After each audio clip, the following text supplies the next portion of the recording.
Welcome to the Mile High Podcast. This is your host, Dr. Daniel Knowles. Thank you for joining us. And also, thank you in advance, if you have not already, for hitting the subscribe button. Whether you're listening to this on iTunes, Stitcher, Spotify, or whatever channel, YouTube, make sure you hit subscribe so you never miss any Mile High TIC.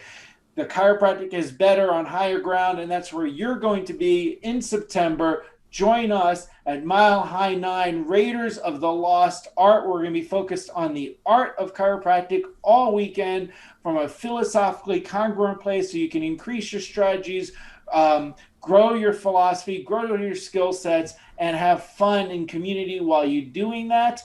MileHighChiroRegistration.com is where you can get the 411. Today, we'd like to introduce you to someone who's been one of my great mentors in chiropractic, that you will gain so much from this particular podcast episode, and also truly get to learn more with your skill sets of palpation, using these to learn more about the person on the table when you're at Mile High, which is Dr. Jan Kirschner.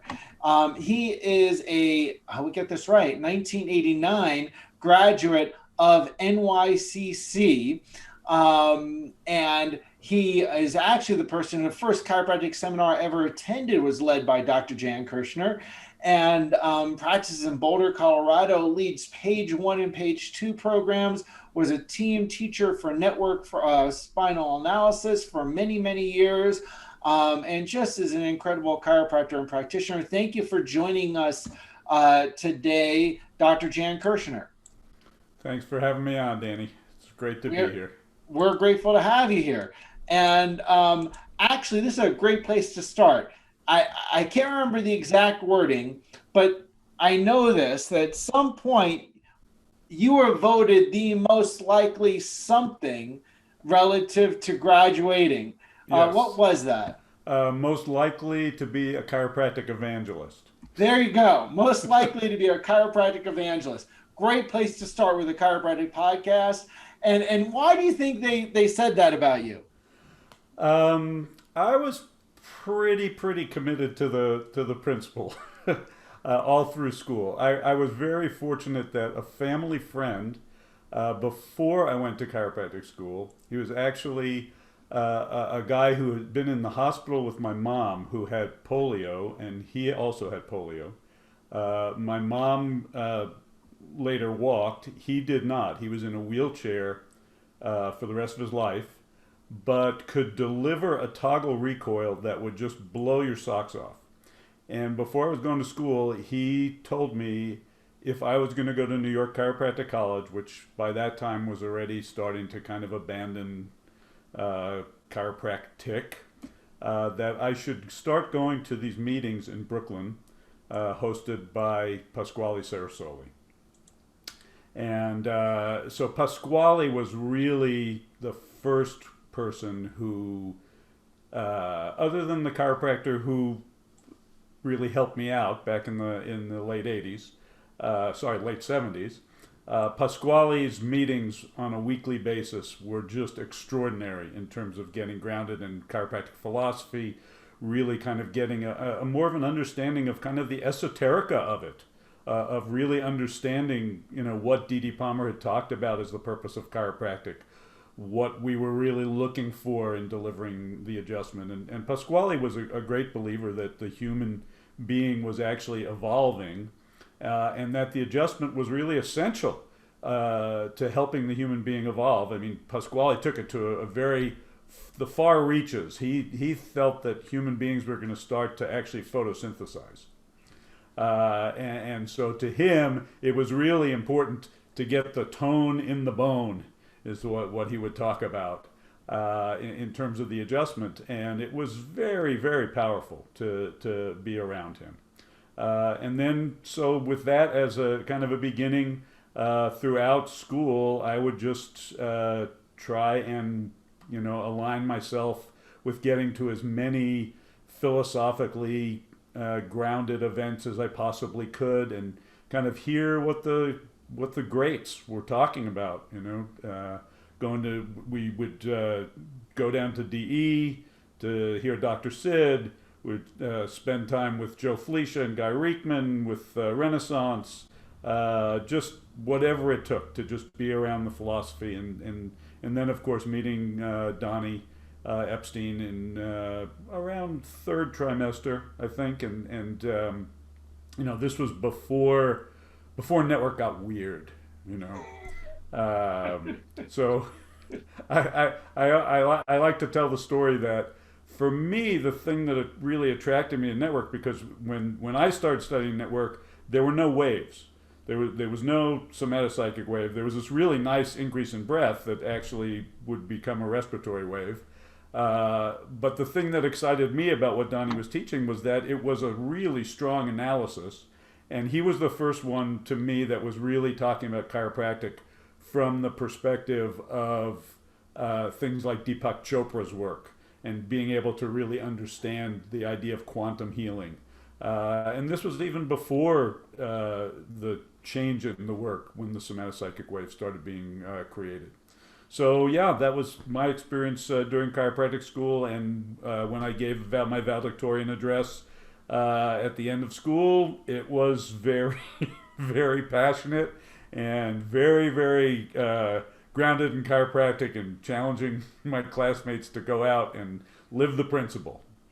Well, I'll tell you, actually, as very interesting for that to go full circle, because I remember watching your valedictorian address before I even thought about being a chiropractor. So it's funny how that all happens, and grateful to have you on the podcast now and sharing a mile high.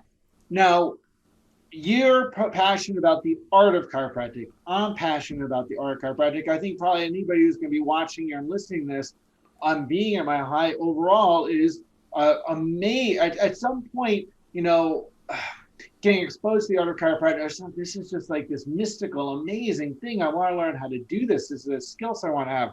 What's something that, what sparked your passion about the art of chiropractic? Again, it kind of started with Pasquale. I'm not sure that all your audience knows this, but Pasquale was willing to teach anyone how to structurally adjust a spine. So he would teach students, he would teach doctors, he would teach lay people. And watching him at 80 years old, which was when I first started working with him, it was like watching a Tai Chi master around the table. His posture was gorgeous. His setup was brilliant. His delivery was just fast as could be. It was extraordinary. And at the time I was actually studying Tai Chi and had watched a video of Chen Manqing, who developed the Tai Chi form that I was working on. And for his 80th birthday, they surrounded him with 20 black belts, all of whom charged him at the same time, and none of them could move him off his route. And then he just waved his hands in the air and they all flew across the room into the walls. And to me, that's the way Pasquale was, just like a chiropractic ninja, if you will. And that was really the first inspiration to get good at what I was doing. So through school, I tried to work with as many different techniques as I could to try and study with the people who had developed the techniques as much as possible and see what would be attractive to me. Ultimately, I decided to make my choice based on what was having the greatest healing effects for me, because my feeling was very simple. It was like, if this is creating incredible changes in my spine and my nervous system and my life, how could I not deliver that same quality of care to my patients? And when push came to shove, that for me was network spinal analysis. At the time was called network chiropractic, and so it was an obvious choice. And from there, it was a matter of, okay, how can I get as good as possible at this work? Mm-hmm. Mm-hmm. Yeah. And so, you mentioned a couple people, like at that point, a lot, like we're in between generations of chiropractic artistry. There's people now that, like, you're mentioning some names of people that they've never heard of, and sadly enough, like there are people that haven't heard of Pasquale Sarasoli. Who are some other people besides Pasquale and Donnie Epstein that you got to hang around with or learn from at that point? So when I was in school, I got to meet Clay Thompson, Uh-huh. take a seminar with him. That was pretty inspirational.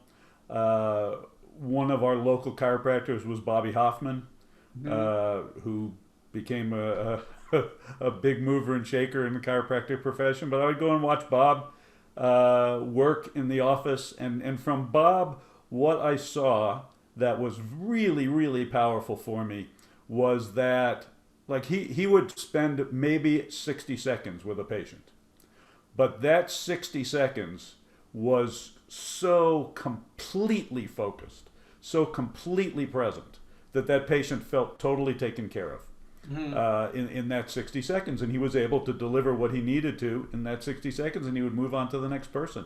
And that was very powerful also, was to be able to see, hey, it's not the quantity of work you do, it's the quality, and it's the right thing at the right time, and then trust that the patient's body is going to do the work with it.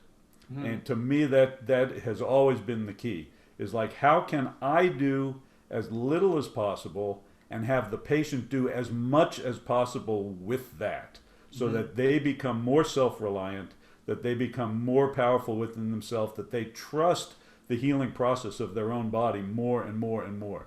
And Mm-hmm. that is, there's nothing more exciting in practice than to see Yeah. that happen. Yeah, and that lesson of trusting life and trusting once you've applied a force that innate will work with it is vital. You said something. You said many things that are important, but one I'll focus on. NYCC. You mentioned how it already was moving away from the chiropractic principle at that point when you were in school, and some would say it probably happened a decade before then, depending on what your vantage point is. Um, Part of that has to do in my mind of understanding healing versus curing, right? That most of what people learn chiropractic to be, sadly, is actually very little to do with healing and has more to do with curing. Can you speak to helping people understand those differences? Well, yes, absolutely. So for me, a curing perspective has to do with removing symptoms. So once we start talking about, okay, I'm doing this to make their back pain go away, or to make their headache go away, or whatever it might be, we're looking at things from a curing perspective at that point, which to me is largely the venue of medicine. That Western medicine is all about, finding the symptom and getting rid of the symptom and thinking that everything's okay. Healing is a much more complex process than that. Healing has a lot of different aspects to it. When we are looking to have the patient become more whole, right? Sometimes the symptom may not go away, and their perspective, their relationship to the symptom may totally change. Or they become aware of, oh, this isn't the reason this symptom is here. It's actually this other thing. And then they start working with that other thing, and then the symptom goes away when the time is right. And that's the beauty of healing. I talk about this idea of what I call the boulevard of healing, right? So oftentimes when somebody comes into a chiropractic office, well, still to some extent, oftentimes chiropractors are unfortunately the place of last resort, right? Nothing else has worked. All right, I might as well give this crazy chiropractic thing a try. So to some extent, it may be that they're coming to a chiropractic office having really not done much from a healing perspective in their lives. And so now they come to our office, and if we're approaching our art with a healing perspective, now this may be the first thing that is going to lead them on the path to healing, to more wholeness, to being fully aware of how the mind, the body, the heart, the spirit, all of those things work together to create a whole human being. People get focused just on the body, on the biomechanics, and they forget that many, many things that are going on for the human being are are beyond the body, or have to do with what's going on emotionally for the person, what's going on mentally for the person, what's going on spiritually for the person. All of those things fit into a more of a healing perspective. What's interesting is that once people start making more healing choices, the road actually gets narrower. So Yes. that giant boulevard then becomes an avenue, and then it becomes a street, and then it becomes an alley, and then it becomes an impasse where you have to have really fine decisions to continue your healing in a proper way. And the example that I like to use in my seminars is I talk about somebody, and there are many people like this, sadly. If you take somebody who basically has 3 meals a day at McDonald's, and that's what they do, right? And so just month after month after month, they're having 3 meals a day at McDonald's. How much awareness of what that is doing to them do they have? And the answer is very little, if any. Now let's take that same person and have them getting some good chiropractic care, have them changing to eating an organic diet, like really focusing on what they're doing nutritionally, focusing on their exercise, focusing on their work. And now, like 3 years into this process, they go by a McDonald's and they see it and they go, I haven't been to a McDonald's in years. I used to love McDonald's. And they go into McDonald's and they have a meal. And all of a sudden, you bet they notice exactly what that meal does to them. Whereas before, there was no awareness because the opportunity for healing was so great. And now it's just, it becomes tougher, but it becomes more and more rewarding, of course. Right. Right. Absolutely. Very, very important point, for sure. And something that people don't necessarily realize, uh, that as you get healthier, I say this all the time, to people that we take care of, right along the line of what you said, is that as get you find out the benefits of many of the healing things that you do when you don't do them. They don't Yep. always notice them, like, or when you do something the opposite of it. Like you notice when you've been exercising like crazy and you decide to not for a couple weeks, you feel that, you perceive that difference. Is a very common thing versus you get accustomed to feeling great and you don't realize it. Hey, so with the art of chiropractic, when we talk about that, what are some things relative to the art of chiropractic that I know you teach your page one programs and you teach page two, which are really a big part of it is tonal palpation, understanding tone and palpation. And you're going to be doing that at a breakout session at Mile High. We'll talk more about that. When it comes to the art of chiropractic, what are some things that you see that people miss or don't get in their education? Well, I think, it kind of starts with palpation, right? So what I like to say is that palpation is at the heart of chiropractic. And the way I like to compare it is, so for an Ayurvedic doctor, what they do is pulse diagnosis. So they take 3 fingers and they do a pulse check. And in that pulse check, what they're looking for is what's the patient's pulse, what's their pulse, and then what is the connection between those two things. And it's a very, very complex thing. And when they're teaching Ayurvedic doctors, they talk about pulse diagnosis as literally the way to enlightenment for an Ayurvedic doctor. I believe palpation to be the same thing for us, meaning that if our palpation is really excellent, we can tell so much about that person's spine. And then by doing that, we can reflect to the patient what we're seeing. And in doing that, just create incredible trust in what we understand and what we're feeling. So, for example, if I can run because the spine, just like the pulse, will reveal where traumas are stored and how long they've been there and what types of traumas there are. If we can focus our palpation in a way that really has excellence to it. So if I can put my hands over a part of a person's spine and be able to say to them, hey, when you were 5 years old, did you have like major stomach issues? And they go, holy mackerel. Yeah, as a matter of fact, such and such happened when I was about 5 years old, and they, gave me these drugs for it, et cetera, et cetera, et cetera. All of a sudden, you look at the person's history, there's nothing about that in their history, but you've been able to identify for them, and automatically the person is further along in their healing because they trust that you're going to be able to facilitate that process for them. And so I think that that's where that starts. That for a chiropractor, it starts with palpation. And the problem, I think, with the way palpation is taught often, and this is both static and motion palpation, is that it's taught from a really physically, not, I won't say abusive, but a challenging way where we're challenging the spine by really pushing hard on the spine to get the joints to move and all of this kind of stuff. And that, to me, feels counterproductive. When I was a student and somebody would palpate me that way, I felt like I was getting beat up.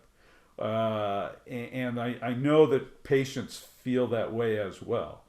The other thing is that when we're palpating really hard, we're actually knocking out a lot of our senses. We're overstressing, we're overstressing the fingers so that we're not getting the information anymore. The brain just kind of, is going to not be able to handle the amount of data that's coming in from there because you've tired out all the fingertips. So it's really, really important that people start to understand palpation from a much deeper level. And what I like to say is to kind of like come back to the basics, start all over with beginner's mind, and be able to understand palpation a totally different way.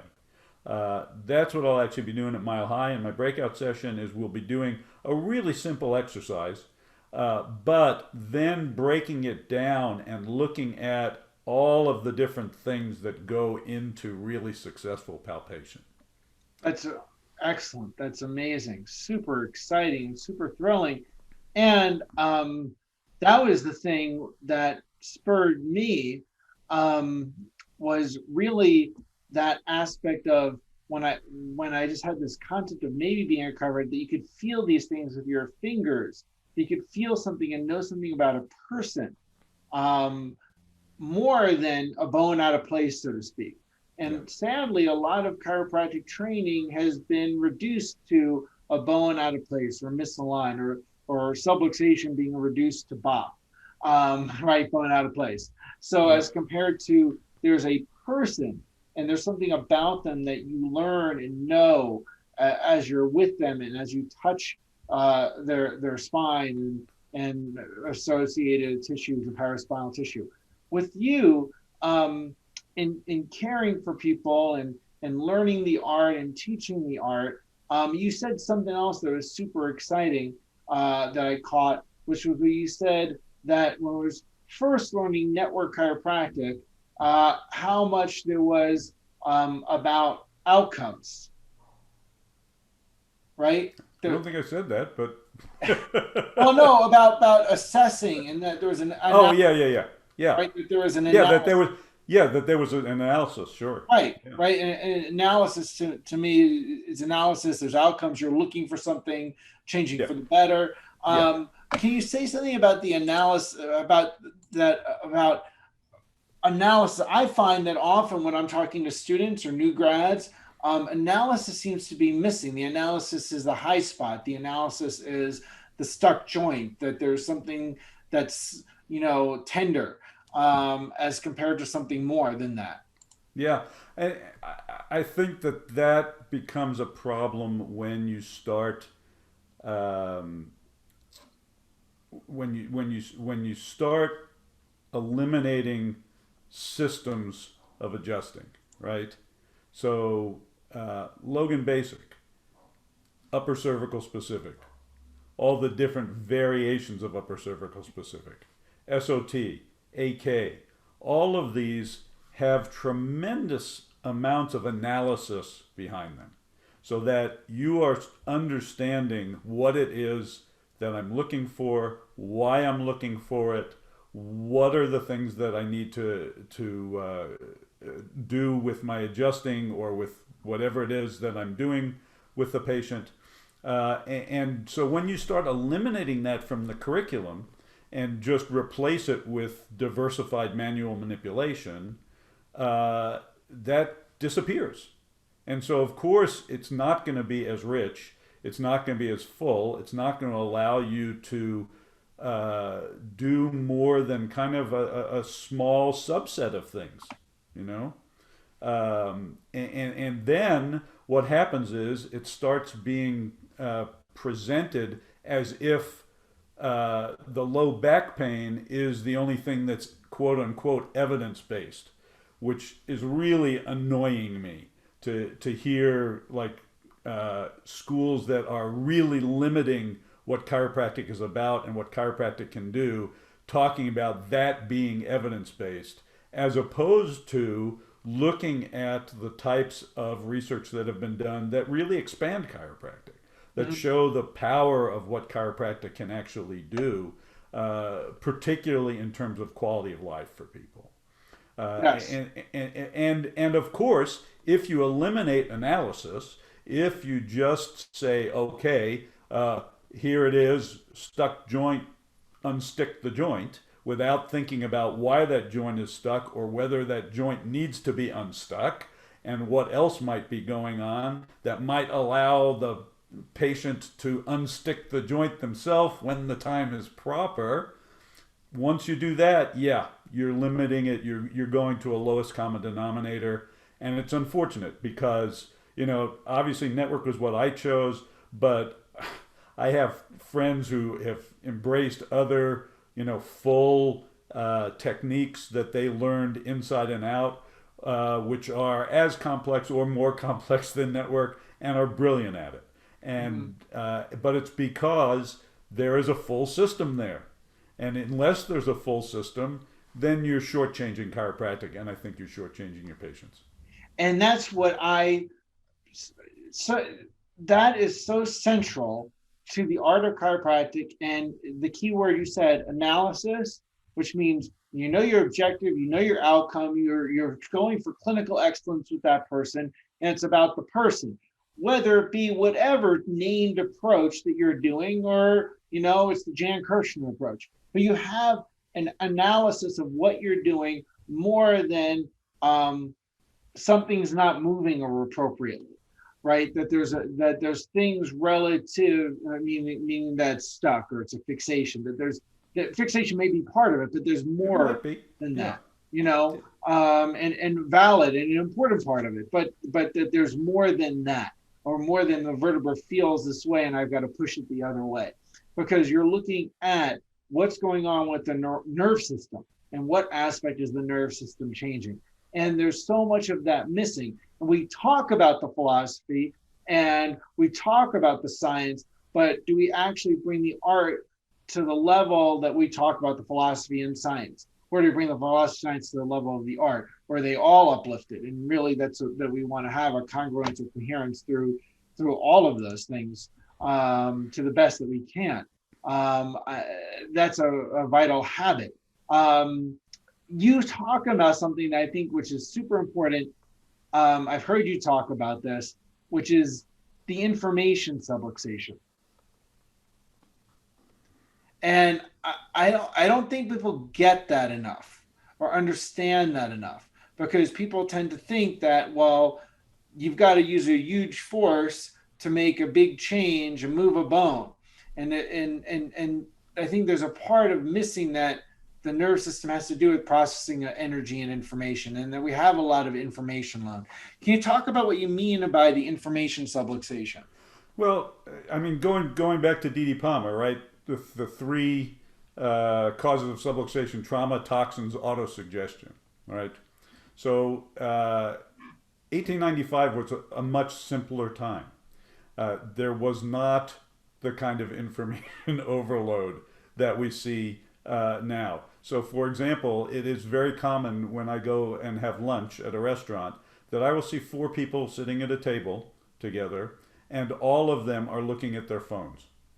And they're at the table together. They're at table together. None of them are talking to each other, and they're just locked into their phone, just getting overwhelmed with information, right? Now, putting aside the postural set that puts them in for text neck, which is something that I actually talk about in my seminars, like have a whole set of information about what's going on posturally because of that. Just that bombardment of information creates incredible stress in the system. And unless the system is in unbelievable flexibility, the system will get overwhelmed, and that will create interference in the nervous system without question. And that is getting faster and faster. What was interesting was Pasquale used to talk about that. So Pasquale would talk about how the frequency of things was just getting faster. Now, what was interesting. That was in the 80s, so think it's gone fast. It's 40 years. This was in the 80s, right? This is a long time ago, relatively, but long before cell phones, before the internet, really. And what was fascinating was, because what a lot of people will say is when you're having this bombardment of information, what you need to do is take away the information, right? So it goes back to that old thing about how when you're driving in the car and the oil light comes on, right? One of my favorite chiropractic analogies of all time. So you're driving the car, the oil light comes on. Now, what are you going to do, right? You can take care of the symptom. How do you take care of the symptom? Well, you disconnect the oil light, right? Most people will say, oh, you put oil in the car. I say, no. The symptom is the oil light. So you disconnect the oil light. Now, will that take care of the symptom? Yes, it will. The oil light won't be on anymore. But guess what? You haven't done anything for the problem. All right? You could put the car in the garage. Will that take care of the problem? Well, yes, but the car's not doing anything useful for you then, right? So what you want to do is change the oil. So the same thing is true here. We can, in fact, pretend that the things are not going faster and faster and faster, and just like take ourselves out of that completely. We can take ourselves completely out of this information thing. We can go live in a cave if we want to. But what we could also do is to fine-tune the nervous system so that, in fact, the nervous system can handle all that information that's coming in. Because my favorite thing to say to a patient, which I say in the very first visit, is that stress is not stress until the nervous system interprets it that way.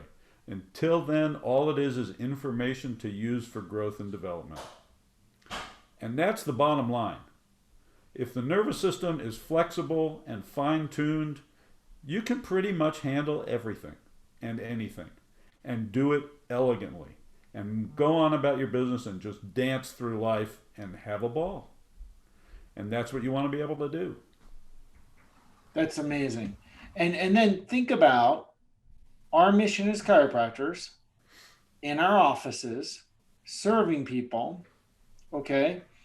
I'm not talking about politics, I'm not talking about education, just what we do around the tables in our office, and think about the information overload people have had in 2020 and 2021 specifically. Oh, yeah. Yep. Yeah, it's incredible. And so if you think how much people were already plugged into their media and the phones more than is healthy, in the 80s they were, right? And they're more so in the 2000s, yep. Right? And so now you put the level of fear, how much is that, that's been bombarded, how much is that information impacting all of us? Yeah, well, I'll tell you what. Here's the example I was telling you before. My son and I went to the U.S.-Mexico soccer game the other day. Now, one thing that has happened all of a sudden, I don't know if you've noticed this, but since sporting events have gotten back open to fans, it's as if people have completely forgotten how to behave at a sporting event. Oh, really? Yeah, So in the NBA, in the playoffs, people were throwing stuff at players. People were dumping beers on players. Here at the soccer game, the game got suspended at one point because of a chant that some of the fans were doing. One of the players got hit in the head with an object and knocked to the ground. There was when a goal was scored, beer was cascading off the upper deck of Mile High Stadium over everything. Wow. It was as if people have just now, like, because they've been locked up for so long, people are just like have forgotten have forgotten what is actually like good behavior, and have just decided anything's possible now. Wow. That is so interesting. Yeah. That is so interesting. And then here's the part, and this is what I think will be part of what people gain from any of your programs, but especially the breakout at Mile High, which I'd like you to say something about what you'll cover just a little bit, which will just be, we've never had hands-on breakouts at Mile High. This will be phenomenal and exciting. And that's why we had to move the date, because of all the COVID stuff. We didn't want to have any concerns about being able to do hands-on breakouts. Yep. Okay. So that's why September is going to be great. So if you think you're living as a chiropractor, getting trained in school, and living in a world where you're holding one of these devices very frequently, and then you've got to be present with a person, right? That presence is important in delivering the art. And do you think it's harder to do that? Is that easier to do now than it was in 1980, or is it harder to make that shift? For in the adjusting room, for you to I have to tune into being present. So it's a matter of developing the skill set, right? So when you develop the skill set and you start to become aware, when I start to become aware of when I'm not present, then once I have the awareness, then I need to step back and get present again and come back to it, as opposed to going on autopilot. And that's critical. I mean, that's the weekends that I teach are really about that, so that by the time the weekend is over, people are in a place of complete presence. That they are, I like to talk about being fully reestablished in the present moment, which is, of course, the only moment that we have. So in this 1 hour that I'll have at Mile High, that's going to be the purpose of that hour, is to be able to put people as much as possible in the present moment through palpation. So through revisiting palpation in a way that we probably haven't for a long time, because it can become autopilot in the office, revisiting it, looking at how to break that down to know how skillful my palpation is and why or why not, and then being able to give some tips as to how to develop that outside of the breakout session.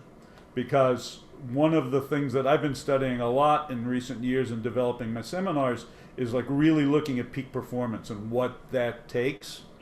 And the key is that we're continually getting outside of our comfort zone and creating what's called a growing edge with our skills, so that we're always doing something just a little bit more to get a little bit more skillful. And what that's going to require is lots and lots of failure. And some people really have a hard time with that, but it's really essential, because you cannot become excellent without failing a lot. Well, and that's actually, there's a whole cultural thing about that that's gone on in America for sure. Yeah. In terms of not wanting people to struggle, or not wanting your kids to struggle, or not people have failing, or not be out when you get 3 strikes, right? And things like that, which are really important for growth. So this is going to be phenomenal. And I got to say, thank you so much for being part of the podcast today. Thank you for being part of Mile High. Thank you for helping so many chiropractors, including myself, over the years in a multitude of different ways. And if people want to learn more about you, how do they do that? So there's a Facebook page for my seminars. Dr. Jan Kirschner, page 1 and page 2. The and is an and sign. And you can find it there. Right now, I'm just figuring out how to kind of get back to traveling and teaching. A lot of the world is doing that. You're not the only one. Yeah, because it's obviously been it's been a year since I've taught. What's good is I've learned a bunch of new stuff during the year that I'm ready to incorporate. So good. Well, and I'm sure people will get a taste of that at Mile High. So thank you so much again for inspiring many generations of chiropractors.